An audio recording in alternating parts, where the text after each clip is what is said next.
Nous sommes à l'épisode numéro 15 d'Exponentiel Podcast et ça va être une émission spéciale aujourd'hui puisqu'on va regarder à 20 façons d'échouer ton projet. C'est parti! Bienvenue sur Exponentiel Podcast. Viens découvrir avec nous les secrets et les stratégies pour atteindre les sommets de ta vie. C'est parti! Merci d'être là aujourd'hui. C'est toujours une joie pour moi de faire ces podcasts. C'est vraiment un plaisir pour moi de passer des moments avec toi. Merci. Installe-toi confortablement si tu es à la salle de sport, si tu es dans ta voiture, si tu es en train de faire des choses à la maison. Quand même, donne-moi le plus d'attention possible. Pourquoi? Parce qu'aujourd'hui, on va parler ensemble de 20 façons d'échouer ton projet. Et là, tu vas me dire, c'est tellement bizarre comme titre. En fait, on appelle ça l'effet inversé. L'être humain a une tendance à naturellement voir le côté négatif des choses, de penser négatif ou de faire ce qui est mauvais en premier.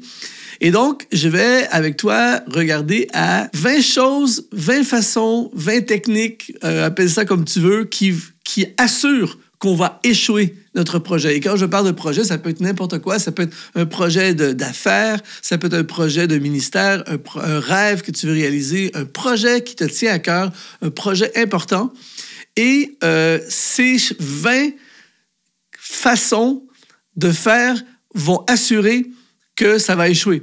Et puisque toi et moi, on ne veut pas échouer, évidemment, je présume que tu ne veux pas échouer, eh bien, ce qu'il faudra faire, c'est ce qu'on appelle l'effet inversé, c'est de faire justement le contraire de ça. Et ça vient d'un monsieur qui s'appelle Charlie Munger, qui est un financier américain qui est l'associé du très célèbre Warren Buffett. Et lui, il fait ça énormément et puis il appelle ça l'effet inversé. Il dit que souvent, ça aide pour communiquer une pensée à quelqu'un.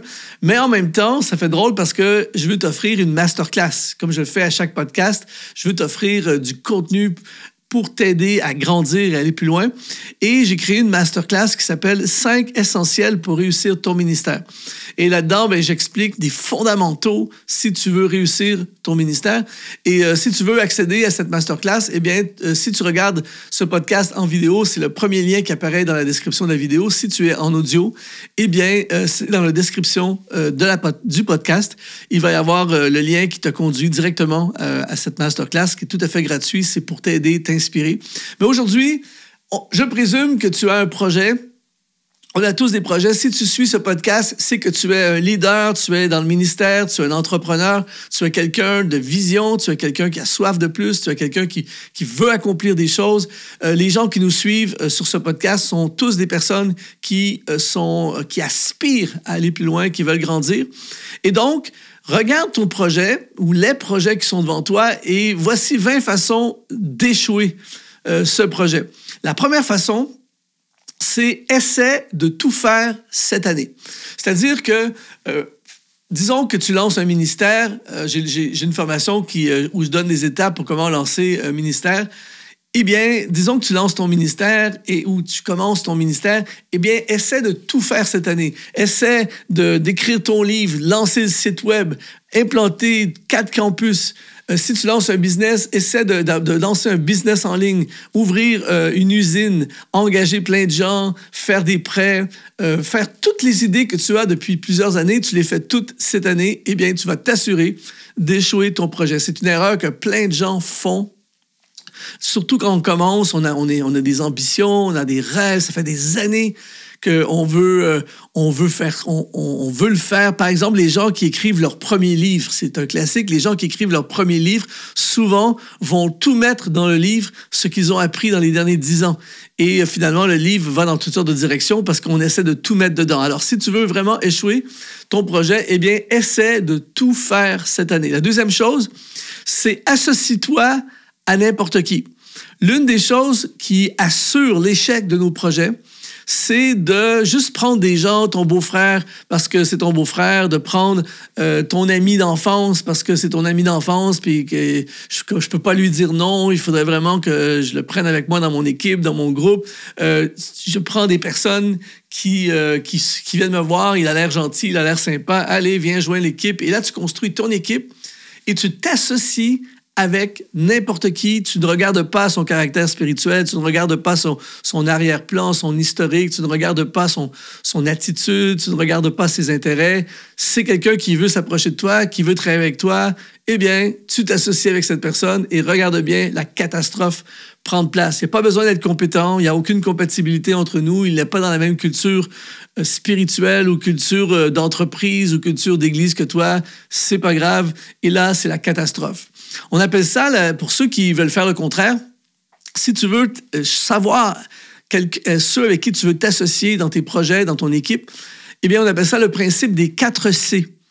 C'est-à-dire que si tu veux avoir quelqu'un qui se joint, une nouvelle personne qui se joint à ton équipe, eh bien, assure-toi qu'il y a les 4 C, c'est-à-dire le caractère. La personne doit avoir le caractère, un caractère spirituel, quelqu'un qui est authentique, qui est vrai. Ensuite, la compétence. Parce que la personne peut avoir le caractère, mais si tu mets la personne en charge de l'administration de ton projet, de ton église, de ton business, mais la personne n'a aucune compétence administrative, ça va être une catastrophe. Le 3e C, c'est la compatibilité. Est-ce que la personne, on est compatible ensemble? Peut-être que la personne a un super caractère chrétien, la personne est ultra compétente, mais on n'a aucune compatibilité ensemble. Et le 4e C, c'est la culture. Disons dans l'Église, tu as quelqu'un qui a le caractère, qui est compétent, qui a une compatibilité, mais est complètement en dehors de la culture de l'Église. On a une culture d'un certain style et la personne est complètement différente. Eh bien, s'il n'y a pas les 4 C, ça va être une catastrophe. Donc, c'est très important avec qui tu t'associes. La 3e façon d'échouer ton projet, c'est néglige ta vie spirituelle. Tu as un projet, mais tu ne places pas Dieu au centre, tu ne mets pas de place pour Dieu dans ta vie, tu es complètement loin des voies de Dieu, tu négliges totalement ta vie spirituelle et ça va dégénérer en des mauvaises décisions, des compromis, tu n'iras pas bien et tout ça et tu vas amener l'échec à grande possibilité dans ton projet. 4e chose pour échouer ton projet, c'est laisse tes émotions te diriger. Quand ça ne te tente pas, tu ne le fais pas. Si tu es déprimé une journée, tu ne rentres pas au boulot, tu laisses tomber quand ça devient trop difficile. Laisse tes émotions parce que je t'assure d'une chose, tu vas en avoir des émotions. Quand on veut faire quelque chose, un projet, souvent quand on lance un projet au début, on est tout feu, tout flamme, on est motivé. On va lancer une chaîne YouTube, on va démarrer un business en ligne, on va commencer un ministère d'évangélisation, on va faire un album. Et là, en cours de route, il va manquer d'argent, il va y avoir des pressions, il va y avoir toutes sortes de difficultés. Et là, tes émotions vont être activées, des émotions négatives qui vont te dire de laisse tomber, te fâcher, te mettre en colère, tout remettre en question, ou bien des émotions trop positives qui vont te pousser à juste exagérer. Des fois, on a des émotions tellement positives qu'on en met trop, on pousse trop, on va trop loin, tout ça. Et si tu laisses tes émotions diriger, eh bien, tu vas avoir certainement des gros problèmes dans ton projet. 5e façon d'échouer ton projet, c'est n'écoute pas la voix de la sagesse en toi. Dans le Proverbe, chapitre 8, au verset 1, il dit « La sagesse ne crie-t-elle pas? L'intelligence n'élève-t-elle pas sa voix? C'est au sommet des hauteurs et près de la route, et c'est à la croisée des chemins qu'elle se place. » Tu peux être certain d'une chose, si tu as Dieu dans ta vie, tu marches avec Dieu, en cours de route, dans le développement de ton projet ou de tes projets, il va y avoir des croisées de chemin où il va falloir prendre des décisions et tu peux être certain d'une chose, c'est que la voix de la sagesse, que ce soit en toi ou que ce soit à travers des circonstances, tout ça, la voix de la sagesse va crier, elle va te dire ne le fais pas. Mais une des choses que tu dois remarquer, c'est que la voix de la sagesse, en général, va rarement te dire ce que tu as envie d'entendre. Et c'est pour ça qu'il y a plein de gens qui passent à côté de ce que la voix de la sagesse dit, parce que la sagesse ne va pas te dire ce que tu as envie d'entendre. Et donc, si toi, tu veux absolument échouer ton projet, n'écoute surtout pas la voix de la sagesse. Quand la sagesse va te dire « ne t'associe pas avec cette personne », n'écoute pas cette voix. Quand la sagesse va te dire « n'investis pas, ne sors pas ton argent dans ce truc », eh bien, sors ton argent. Quand la sagesse va te dire « sauve-toi en courant de cette opportunité », eh bien, saisis cette opportunité. Et là, tu vas être certain d'une chose, ça va dégénérer. 6e façon d'échouer ton projet, c'est n'écoute pas les conseils des sages. C'est-à-dire qu'il y a des gens que Dieu place sur notre route pendant notre vie, que je les appelle les sages. Moi, j'ai des sages dans ma vie. Il y a des personnes autour de moi qui sont des gens qui ont à cœur ce que je fais, des gens qui m'aiment, des gens qui m'apprécient, des gens qui ne sont pas des gens qui sont jaloux de moi, ce sont vraiment des gens qui veulent m'aider à réussir. Donc, ce sont des sages dans notre vie qui, à quelques moments, parfois dans les croisées de chemin, face à des décisions, tout ça, les sages vont donner des conseils. Et ces conseils-là, très souvent, c'est Dieu qui utilise ces personnes pour nous parler. Eh bien, toi, puisque tu veux échouer ton projet, n'écoute surtout pas les conseils des sages, des gens qui sont passés par là avant toi, des gens qui ont beaucoup plus d'expérience que toi, des gens qui ont réussi et qui ont déjà eu des échecs et qui t'avertissent. Fais attention à ça, tiens-toi loin de ça, tu ne devrais pas faire comme ça. Et toi, puisque tu veux échouer, tu ne les écoutes pas. Sois certain de ne pas écouter les conseils des sages. La 7e façon d'échouer ton projet, c'est prendre pour acquis que tu as toujours raison.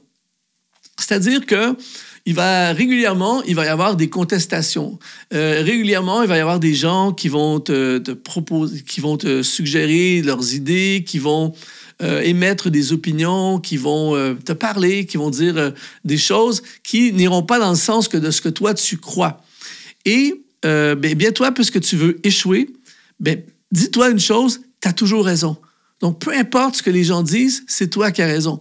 Peu importe que le gars a 20 ans d'expérience de plus que toi, que le gars a réussi 100 fois plus que toi, c'est pas grave, c'est toi qui as raison. Prends pour acquis que tu as toujours raison face à n'importe quoi et prépare-toi à vivre des catastrophes.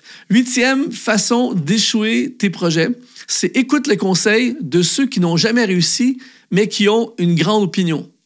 C'est-à-dire qu'il y a des gens autour de toi, par exemple, je donne un exemple, dans ton entourage, toi, tu veux lancer un business, tu as vraiment à cœur de démarrer ton business, tout ça, ou tu as commencé un business, c'est un peu défiant, il y a des défis, tout ça, et dans ton entourage, tu as des personnes qui n'ont jamais démarré de business de leur vie, ou tu as des personnes qui ils ont commencé, mais ils n'ont jamais réussi un business de leur vie, ou ils ont un business qui bat de l'aile, qui ne marche pas, et sois certain d'écouter leurs opinions.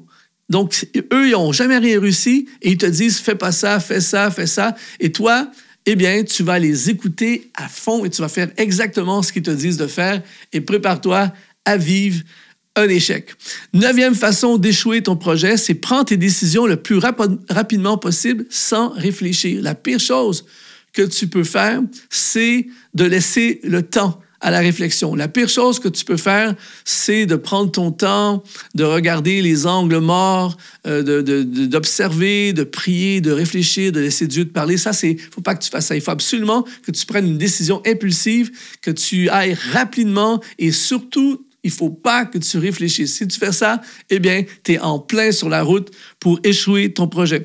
La 10e chose qu'il faut faire si tu veux échouer ton projet, c'est compare-toi aux autres. Une des choses que j'aime dire, c'est comparer notre chapitre 1 avec le chapitre 10 de quelqu'un d'autre. Toi, tu viens de commencer dans le ministère, tu débutes une église, tu viens de démarrer, ça fait pas longtemps, tout ça. Et puis, tu as des gens que tu connais qui, eux, ça fait 10 ans, ça fait 20 ans et qui ont maintenant des finances, qui ont une équipe, tout ça. Et toi, tu commences et sois certain de te comparer à eux.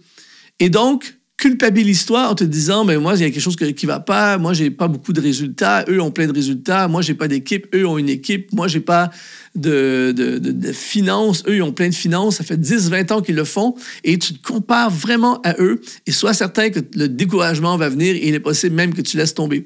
La 11e façon de s'assurer d'échouer nos projets, c'est ne calcule pas, tu verras en cours de route. C'est-à-dire que si tu démarres un projet qui implique, par exemple, des finances ou un projet qui implique des investissements, que ce soit en argent, en main-d'œuvre ou en travail personnel, tout ça, tu veux faire des études universitaires, tu veux aller étudier à l'étranger, tu veux commencer et faire un album, créer un groupe musical, ou peu importe c'est quoi ton projet, sois certain de ne pas calculer. Calcule pas combien ça va coûter, ce que ça va demander comme temps, ce que ça implique comme effort. Ne calcule pas et lance-toi à fond et on verra en cours de route, on s'organisera en cours de route et tu vas avoir tellement des belles surprises qui vont te frapper à la figure, des murs, des trucs que tu n'avais pas pensé et là, ça va être vraiment compliqué et puisqu'on veut échouer, bien, c'est ça qui va arriver. La 12e façon d'échouer un projet, c'est de fréquenter des gens toxiques. Il y a des gens qui apparaissent sur notre route qui ont des mauvaises intentions, qui veulent littéralement nous voler, que ce soit nous voler notre argent, nous voler notre temps. Il y a des gens qui sont pas honnêtes et qui vont venir dans notre vie pour nous aspirer notre énergie, nous amener, nous connecter avec des gens encore pires qu'eux-mêmes, des gens qui veulent nous détruire notre réputation, tout ça, des gens toxiques. Eh bien, si toi, tu dis « je veux échouer mon projet », eh bien, fréquente des gens toxiques, passe beaucoup de temps avec des gens toxiques et regarde bien la contamination se répandre dans ton projet, dans ta vie. La 13e façon de s'assurer d'échouer notre projet, c'est sois impatient. Refuse d'attendre. Refuse qu'il y ait des délais. S'il y a une attente, s'il y a un délai, eh bien, défonce les portes, vas-y quand même. N'écoute surtout pas la voix de l'esprit qui te dit d'attendre parce que Dieu fait toutes choses merveilleuses en son temps, mais toi, tu veux échouer, donc tu ne cherches pas à faire le timing et le temps parfait de Dieu, tu veux le faire dans ton temps à toi, et dans ton temps, c'est maintenant. Alors, Dieu ferme les portes, Dieu veut pas, ça marche pas, c'est pas le temps, mais vas-y, fonce de toutes tes forces. La 14e façon d'échouer, c'est ne te forme pas. Pourquoi? Parce que tu n'as pas besoin d'être formé, tu sais déjà tout, tu as toutes les connaissances, et ce que tu ne sais pas, tu vas l'apprendre en cours de route. Et donc, toi, tu n'as pas peur des erreurs, tu te dis on va défricher, on fonce, j'ai pas le temps à perdre à me former. N'investis pas dans des formations, n'investis pas dans des livres, ne trouve pas ne fais pas d'études, n'apprends pas comment ça fonctionne. Vas-y de tout ton cœur, lance ton projet, poursuis ton projet et ne te forme pas. Et les surprises arriveront et tu vas assurément échouer. Ça va être vraiment compliqué. Si tu n'échoues pas, ça va être vraiment compliqué. Et c'est ça qu'on veut. 15e façon d'échouer ton projet, c'est ne cherche pas à avoir des mentors. Tu n'as pas de temps à perdre à écouter les conseils de quelqu'un qui est déjà passé par là. Tu ne veux pas certainement te placer sous quelqu'un qui pourrait te corriger, quelqu'un qui pourrait dire des choses qui vont dans le sens contraire de ce que tu as envie. Toi, tu veux faire ton projet, tu sais comment faire ton projet, personne ne peut vraiment t'enseigner. Donc, laisse tomber les mentors, ne cherche pas les mentors et fonce dans ton projet et prépare-toi à échouer. 16e façon d'échouer, de s'assurer d'échouer, c'est répète constamment les mêmes erreurs. C'est qu'il va y avoir des fois, on fait des erreurs. Mauvaise association qu'on a parlé, mauvais choix financier, mauvaise décision, une grosse erreur dans la façon de faire le projet. Et une fois que tu as fait cette erreur et que ça t'a coûté cher, que tu as souffert, tu as passé 6 mois, 1 an, 5 ans à souffrir et à payer pour ton erreur, eh bien, recommence. Refais-la encore jusqu'à ce que ça t'enlise encore plus et tu vas t'assurer vraiment de refaire constamment les mêmes erreurs. Assure totalement l'échec de ton projet. La 17e façon d'échouer ton projet, c'est épouse quelqu'un qui n'est pas intéressé du tout par ton projet et même qui oppose ton projet. Donc, tu as un projet, par exemple, tu veux aller dans le business, tu veux démarrer un business, c'est ton rêve d'être un entrepreneur, tout ça, tu as fini tes études, tout ça, tu veux être un entrepreneur. Et là, trouve quelqu'un pour se joindre à toi, quelqu'un qui veut vraiment pas les risques, quelqu'un qui n'aime pas l'entrepreneuriat, quelqu'un qui veut que tu sois toujours à côté de lui ou à côté d'elle à longueur de journée, quelqu'un qui n'accepte pas les horaires instable, quelqu'un qui ne veut pas que tu travailles les soirs, quelqu'un qui ne veut pas que tu travailles les week-ends et quelqu'un qui a besoin d'une sécurité absolue et quelqu'un qui est contre l'entrepreneuriat et prépare-toi à vivre des complications, mon ami. La 18e façon d'échouer ton projet, c'est refuse de changer. Pourquoi changer? Tu es parfait. Tu n'as pas besoin de changer. Donc, toi, tu es convaincu que ce que tu es en ce moment est nécessaire. Tu as tout ce qu'il faut pour accomplir ce qu'il faut accomplir dans ton projet. Si tu es appelé dans le ministère, par exemple, Pas besoin de changer. J'ai ce qu'il faut, j'ai l'appel, j'ai ce qu'il faut, je refuse de changer. Eh bien, c'est un scénario parfait pour échouer. La 19e façon d'échouer ton projet, c'est n'organise pas tes finances. Improvise totalement. Ne cherche pas à avoir de conseiller financier. Ne trouve pas de comptable. On l'a vu, ne calcule pas combien ça va coûter. Tu n'as pas besoin de tenir les livres. Moi, j'ai vu des gens que je connais au fil des ans qui ont organisé des gros événements et puis ils prenaient l'argent, ils payaient des factures et après ça, ils prenaient d'autres argent, ils payaient des factures, ils vendaient des billets, ils prenaient l'argent, ils payaient quelqu'un d'autre, tout ça. Aucune comptabilité, aucune organisation financière, aucune prévision. On lance un événement et on verra combien ça va coûter. Tout à coup, oups, ça prend un permis. Oups, la salle coûte plus cher que prévu. Il faut acheter des billets d'avion. Mais c'est pas grave, il faut acheter des billets d'avion. On va trouver de l'argent quelque part. On va emprunter de l'argent là. On va payer ça. Après ça, on trouvera le moyen de... Et fais ça à fond. Et prépare-toi à vivre une catastrophe. Et finalement, la 20e façon d'échouer ton projet, c'est ne cherche pas à discerner les gens. Fais confiance aveuglément. Peu importe qui s'approche de toi, peu importe qui est dans ton comité, peu importe qui veut travailler avec toi, peu importe qui veut partager le projet et construire avec toi, la pire chose que tu peux faire, c'est essayer de discerner si la personne est vraie, si la personne est fausse, si la personne est authentique, si la personne est un piège. Ne fais surtout pas ça. Fais confiance aveuglément à toutes les personnes qui sont dans ta vie. Et après que tu as appliqué ces 20 choses, prépare-toi à échouer lamentablement. Et en fait, je ne sais pas si ça te parle aujourd'hui. Moi, quand j'ai préparé ça, ça m'a parlé énormément. Pourquoi? Parce que ce sont souvent, malheureusement, des choses qu'on a fait. Moi, j'en regarde là-dedans et j'ai pas fait les 20, heureusement, mais j'en ai fait plusieurs de ces erreurs-là, de ces mauvaises décisions qui, certaines m'ont coûté cher, certaines m'ont demandé beaucoup, beaucoup d'efforts pour m'en sortir. Et aujourd'hui, j'ai vraiment à cœur que tu réussisses ton projet. J'ai vraiment à cœur que tu réussisses ce qui brûle dans ton cœur. Et je t'encourage vraiment à les prendre en note, à regarder à nouveau cette vidéo ou à écouter à nouveau ce podcast si tu l'écoutes en audio. Et également, rejoins la masterclass 5 essentiels pour réussir ton ministère. Des fondamentaux pour que tu puisses réussir ton ministère ou réussir ton projet. Ma prière, mon désir pour toi, c'est que tu puisses réussir tes entreprises. Alors, j'espère vraiment que ce podcast t'a parlé, t'a inspiré. N'hésite pas à t'abonner à ce podcast. Mets un like sur la vidéo YouTube si ça t'a parlé. Et je te donne rendez-vous pour le prochain podcast. Merci.